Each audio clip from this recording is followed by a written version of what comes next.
Bismillahirrahmanirrahim.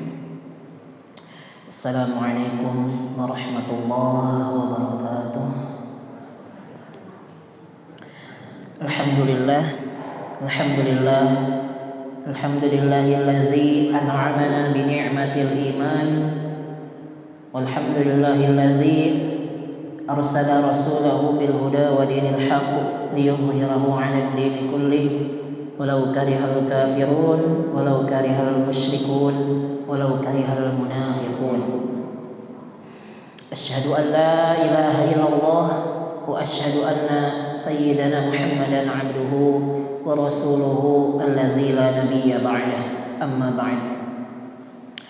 Qala Allah Ta'ala fi kitabihil karim wa huwa asdaqul qailin ba'da a'udzu billahi minasy syaithanir rajim. Bismillahirrahmanirrahim.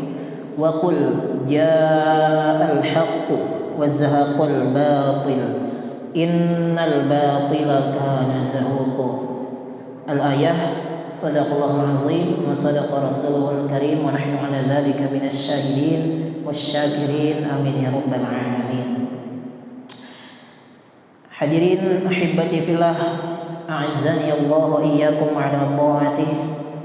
Alhamdulillah, di malam Jumat, di salah satu malam yang diagungkan oleh Allah Subhanahu wa taala, di mana di malam ini amalan-amalan diangkat oleh Allah Subhanahu wa taala. Allah masih memberikan kepada kita kesempatan untuk tentunya sama-sama melaksanakan dan menghidupkan sunnah-sunnah yang diajarkan oleh Rasulullah SAW, juga melaksanakan perintah kewajiban yang Allah berikan, yaitu melaksanakan salat maghrib, juga nanti akan kita melaksanakan salatul isya. Maka tentunya nikmat-nikmat itu adalah karunia yang besar yang tentunya tidak bisa didapatkan oleh setiap orang, dan tidak juga setiap orang merasa mendapatkannya. Maka alhamdulillah kita yang masih rutin melaksanakan salat maghrib, terutama yang berjamaah dan juga yang masih menghadiri kajian-kajian, maka bersyukurlah ternyata kita masih diberikan kesempatan oleh Allah Subhanahu wa taala.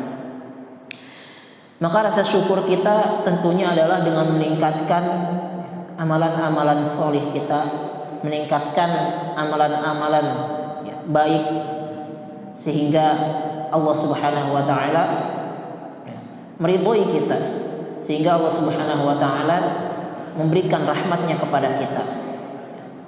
Karena tentunya yang diharapkan oleh setiap umat muslim, umat manusia, selain maghfirah Allah adalah rahmat Allah. Karena tidaklah seseorang masuk ke dalam surganya Allah, kata Nabi, kecuali atas rahmat Allah Subhanahu wa taala. Bukan karena amal perbuatan kita yang baik, bukan karena sholat kita yang banyak, bukan juga karena saum kita yang bagus, bukan juga karena sedekah kita dengan harta yang begitu banyak, atau kita yang sudah haji, umroh, atau gelar pendidikan, atau tokoh masyarakat, pejabat pemerintah dan lain-lainnya, tapi karena rahmat Allah Subhanahu wa taala. Maka yang kita cari adalah rahmat Allah. Kita beribadah untuk mendapatkan rahmat Allah. Maka jangan sekali-kali kita beribadah dengan tujuan dunia. Karena banyak hari ini orang beribadah tujuannya adalah dunia. Bahkan untuk ibadah saja dunia. Dia sholat duha untuk mencari rizki. Dia berdoa agar bangun malam, agar lulusnya cepat, agar diterima kerja, agar naik pangkatnya. Dia naik haji, berdoanya apa? Untuk dilancarkan rezeki. Ternyata yang dicari bukan rahmat Allah, tetapi hal-hal dunia. Sungguh naif. Bahkan ibadah saja dicampurkan dengan hal-hal dunia. Itulah yang terjadi hari ini. Ahibati fillah rahimakumullah. Nusalli wa nusallim ala habibina wa syafi'ina sayyidina Muhammadin sallallahu alaihi wa alihi wasallam, beserta para sahabatnya, tabi'un tabi'in wal mujahidin, beserta juga para pengikutnya yang semoga ajaran yang beliau dan para sahabatnya perjuangkan hingga hari ini sampai kepada kita, itu terus kita perjuangkan, itu terus kita jaga, kita amalkan dan kita tegakkan di dalam kehidupan sehari-hari kita. Ahibati fillah, a'azzanallahu wa iyyakum ala ta'atih. Salah seorang tokoh yang cukup terkenal ya di Amerika Serikat tahun 1860-an, ya, seorang presiden yang terkenal yang bernama Abraham Lincoln. Dia pernah berkata, ya, salah satu quotes tentang sejarah yang pernah ia keluarkan, mungkin kita yang pernah belajar tentang sejarah atau sejarah Amerika kenal dengan salah satu tokoh ini, Abraham Lincoln. Dia pernah berkata, we can escape the history. Kita tidak bisa keluar dari sejarah, kata dia. Ahibati fillah rahimakumullah, bahkan orang-orang yang non muslim saja mengakui bahwa we can escape the history. Kita nggak bisa keluar dari sejarah. Artinya hidup kita pada dasarnya adalah terukir di dalam alur-alur sejarah, dalam kalau istilahnya di perfilman tuh, di dialog atau di dalam drama, kita semua sudah sedang mengukir sejarah dan kisah kita masing-masing di kehidupan ini. Oleh karena itu tak heran bahkan orang yang non muslim pun mengakui bahwa kita tidak bisa keluar dari sejarah, dan itu Allah sudah sampaikan, dan itu juga telah kita sampaikan di pekan kemarin, bahwa kehidupan kita ya, adalah sejarah. Kehidupan kita 1 menit yang lalu itu merupakan sejarah, dan itu yang akan menentukan masa depan kita. Dan begitu pun dengan kehidupan orang-orang yang terdahulu, itu pun akan terulang kembali, akan terjadi kembali kepada kita hari ini. Oleh karenanya Allah berfirman di pekan kemarin dalam surat Ali Imran ayat 140-an, Allah ayat 136 ya sampai 140, di mana Allah berfirman, wa tilkal ayyamu nudawiluha, maka pada hari itulah kami perputarkan di antara manusia. Namun ahibati fillah, yang kedua yang perlu kita catat, selain bahwa sejarah itu berputar, yang berputar bukan tokohnya, bukan manusianya, bukan waktunya, juga bukan tempatnya, juga bukan kejadiannya, bukan peristiwanya, tapi yang terulang adalah prinsip-prinsip dalam sejarah tersebut. Maka kalau kita berbicara prinsip dalam sudut pandang Islam, hanya ada 2, al-haq dan al-batil, tauhid dan syirik, baik ya, hasanah, sayyi'ah, apalagi ya, dan lain-lainnya, istilah-istilah tentang kebaikan ya, atau hasanah dan fujur, takwa dan fujur, dan lainnya. Hanya ada 2, hingga pada akhirnya disimpulkan dalam surat Al-Zalzalah oleh Allah, ada yang termasuk golongan manusia yang syarrul bariyah atau khairul bariyah. Nah, dalam surat Al-Bayyinah. Amalan hanya ada 2, prinsipnya adalah benar atau salah. Begitupun dalam perputaran sejarah, sesungguhnya yang berputar dalam sejarah nilainya adalah kebenaran dan kesalahan, atau al-haq dan al-batil, sebagaimana yang tadi kita bacakan di awal muqaddimah dalam surat Al-Isra ayat 81, ya sering kita baca juga dalam salat-salat, wa qul ja'al haqq wa zahaqal batil innal batila kana zahuqa. Ketika datang kebenaran, maka al-batil akan otomatis menurun. Begitupun sebaliknya, jika al-batil atau keburukan, kemusyrikan, kemungkaran itu sedang naik, maka otomatis ya, al-haq, kebenaran ya, orang-orang yang beriman akan turun, dan itu sudah menjadi sunatullahnya seperti itu, tidak bisa dirubah kembali. Begitulah sejarah, atau kita sebut dengan nilai sejarah. Jadi ketika kita melihat suatu fenomena, membaca fenomena sejarah, bahkan membaca fenomena sosial, tidak terlepas dari yang namanya dua hal ini. Di manakah sisi yang benar dan di manakah sisi yang salah? Tidak ada tengah-tengah. Tidak ada yang namanya abu-abu dalam istilah Al-Quran. Benar atau salah? Saat benar datang maka kesalahan akan hilang. Dan saat kesalahan, kemungkaran itu merajalela, menguasai dunia, maka otomatis pada saat itu kebenaran sedang tertidur, lelap. Oleh karena itu tidak heran banyak ulama-ulama terdahulu, kita kenal para imam-imam terdahulu yang berjuang, yang bahkan mengatakan bahwa umat Islam sedang tertidur. Memang seperti itu sunatullahnya. Bahkan hingga hari ini banyak yang belum sadar dengan keadaan itu. Kenapa? Salah satunya adalah karena tidak memahami nilai penting daripada sejarah. Sejarah hanya dianggap sebagai sebuah kisah-kisah, cerita-cerita penguat, penggugah jiwa. Kalau bahasa sekarang, penggugah jiwa, penambah motivasi, itu saja. Padahal bukan itu inti daripada sejarah. Bahkan mereka orang-orang yang memimpin dunia, mereka adalah orang yang paling paham tentang sejarah. Tidak ada satupun pemimpin dunia yang hebat kecuali dia memahami sejarah orang-orang yang ia pimpinnya. Silahkan bisa dibaca, dicek seluruh biografi-biografi mereka. Mustahil akan terlahir seorang pemimpin jika tidak memahami sejarahnya. Ahibati fillah, maka yang kita bahas dalam sejarah Nabi Adam pun seperti itu. Nilainya selalu pertarungan antara tauhid dan syirik. Diawali Nabi Adam pertarungan antara Nabi Allah dengan syaitan, manusia pertama dengan iblis. Iblis berada dalam posisi mengingkari Allah, berarti dalam posisi kufur terhadap Allah, sedangkan Nabi Adam berada di posisi beriman, berada di posisi mentaati perintah Allah, dan itu akan selalu bersinggungan terus hingga akhirnya Nabi Adam diturunkan ke muka bumi terus masih beririsan dengan iblis laknatullah alaih, lalu terus sampai kepada keturunannya. Siapa? Habil dan Qabil. Habil dalam posisi mana Habil? Kita lihat posisinya, berarti Habil adalah orang yang mewarisi Nabi Adam, sedangkan Qabil adalah orang yang menyimpang dari perintah Nabi Adam. Berarti posisinya Qabil berada dalam keadaan posisi yang salah karena dia menentang perintah Nabi Adam.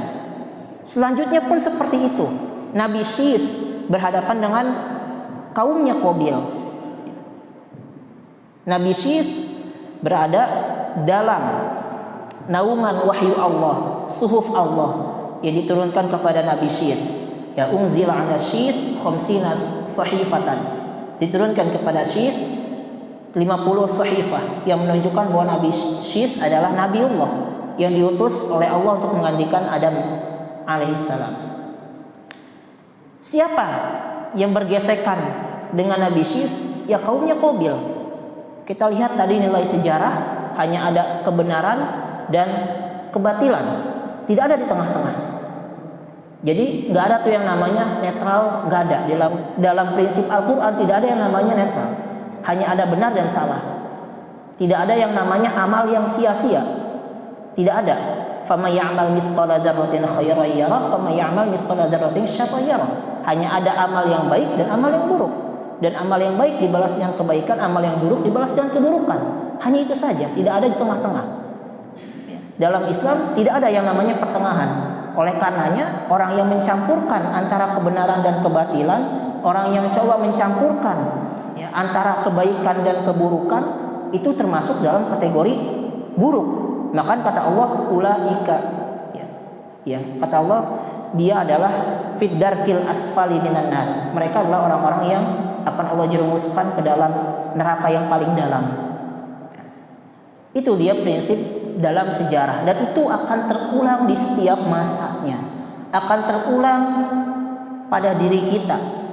Tinggal kita menilai sekarang posisi kita di mana. Apakah posisi kita sedang bersama-sama mengukir sejarah bersama orang-orang yang soleh, membangun Islam, menegakkan agama Islam, menjalankan agama Islam dengan baik, atau mendukung peranan umat muslim atau dalam sisi yang lainnya. Walaupun dalam KTP-nya Islam, tapi yang didukung bukan Islam. Hanya itu yang terulang dalam konsep sejarah, konsep al-sejarah dalam Al-Quran. Ahibati fillah rahimakumullah. Maka dari itu Nabi Adam alaihissalam mewasiatkan kepada Syith 5 hal. Mewasiatkan kepada Nabi Syith 5 hal agar oleh Nabi Syith dilaksanakan. Apa saja? Yang pertama, wasiat ini diambil dari kitab Mukasyafatul Qulub, bisa dibuka. Di antaranya wasiatnya yang pertama adalah jangan merasa nyaman hidup di dunia. Karena dulu aku bersenang-senang di surga, tapi akhirnya dikeluarkan. Seluruh nabi sebelum meninggalnya mereka mewasiatkan ketakwaan, dan tidak ada yang mewasiatkan harta, benda, jabatan, posisi dan lainnya. Tidak ada. Begitupun yang diwariskan oleh Rasulullah SAW kepada umatnya. Begitupun yang diwariskan oleh nabi-nabi kepada anak-anaknya. Bahkan Allah ukir sendiri dalam surat Al-Baqarah tentang warisan yang diberikan oleh Nabi Ya'qub kepada anak-anaknya. Am kuntum syuhada'a idh hadara Ya'qub al-maut idh qala li banihi ma ta'buduna min ba'di. Kata Allah, apakah engkau memperhatikan? Am kuntum syuhada, apakah engkau menjadi saksi? Syuhada itu menyaksikan dengan mata kepala. Syahida yashhadu itu menyaksikan dengan mata kepala. Kita berhadapan di sini, Bapak di sana sedang menyaksikan saya. Berarti bahasa Arabnya asyhaduka, saya menyaksikan kamu. Berarti di depan mata, ini bukan menyaksikan di YouTube, bukan. Syahida itu sama dengan kata faman syahida minkumus syahra. Barang siapa yang melihat bulan. Syahida itu melihat langsung, mata telanjang melihat. Itu arti kata syahida. Berarti anak-anak Nabi Yakub dikumpulkan melihat, menyaksikan, dipanggilnya Nabi Yakub, dan Nabi Yakub berpesan, ma ta'buduna min ba'di, apa yang kau sembah setelah aku. Jadi yang diwasiatkan adalah tentang tauhid. Siapa yang akan kau sembah? Begitupun dengan Nabi Adam tadi. Yang pertama adalah wasiatnya jangan merasa nyaman hidup di dunia. Nabi Adam ingin wasiatkan kepada Nabi Syith untuk berhati-hati terhadap kehidupan dunia. Karena Qabil dan umatnya mereka bersenang-senang, seperti kemarin beberapa waktu lalu kita sampaikan bahwa pesta besar pertama, perzinahan besar pertama, ikhtilaf antara lelaki dan wanita, party, musik dan khamr terjadi pada masanya Nabi Syith, dilakukan oleh umatnya Qabil yang bergabung juga dengan sebagian umatnya Nabi Syith yang melanggar perintah. Itulah yang ditakutkan. Oleh karenanya Nabi Syith melarang ikhtilaf, bercampur antara umatnya dengan keturunannya Qabil. Itu perintah, larangan itu tidak boleh didekati. Tapi yang melanggar banyak. Oleh karenanya terjadilah peristiwa perzinahan tersebut. Selanjutnya Nabi Adam juga berpesan, jangan selalu ikuti kemauan istri kalian, karena sebab mengikuti kemauan istriku dan memakan buah khuld, aku dihinggapi penyesalan. Allah juga telah berfirman tentang hal ini. Ya ayyuhalladzina amanu, kata Allah dalam surat At-Taghabun, hati-hati terhadap wanita, azwajikum, innama amwalukum wa azwajukum fitnah. Sungguhnya harta kalian dan pasangan kalian bagian daripada ujian. Pasangan berarti laki-laki terhadap perempuan, perempuan terhadap laki-laki. Menjadi ujian. Selanjutnya, pesan Nabi Adam, sebelum bertindak, pikirkanlah dengan matang-matang akibat yang ditimbulkan. Andai kata aku berpikir akibat kelakuanku, maka pastinya aku tidak akan ditimpa musibah ini atau dikeluarkan dari surga. Artinya takwa. Apa itu arti takwa? Takwa artinya berhati-hati. Ittaqo yattaqi, berhati-hati, menjaga. Itulah arti kata takwa.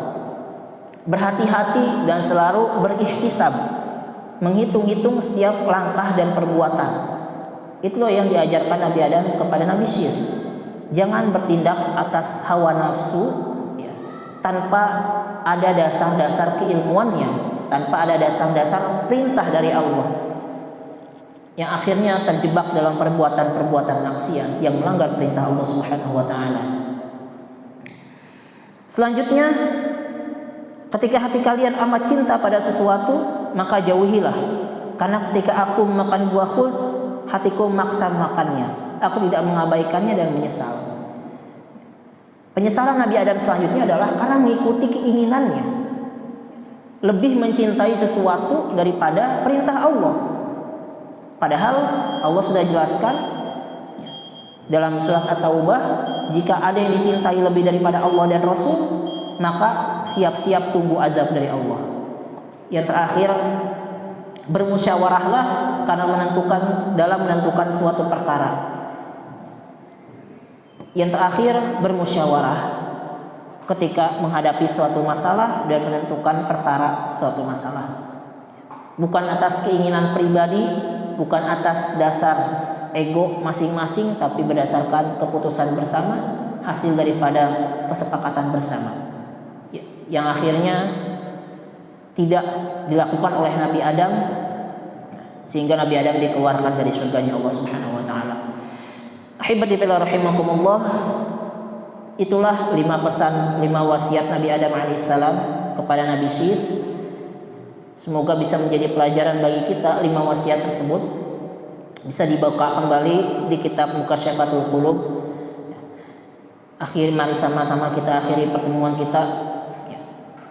Astaghfirullahaladzim wa atubu ilaik. Assalamualaikum warahmatullahi wabarakatuh.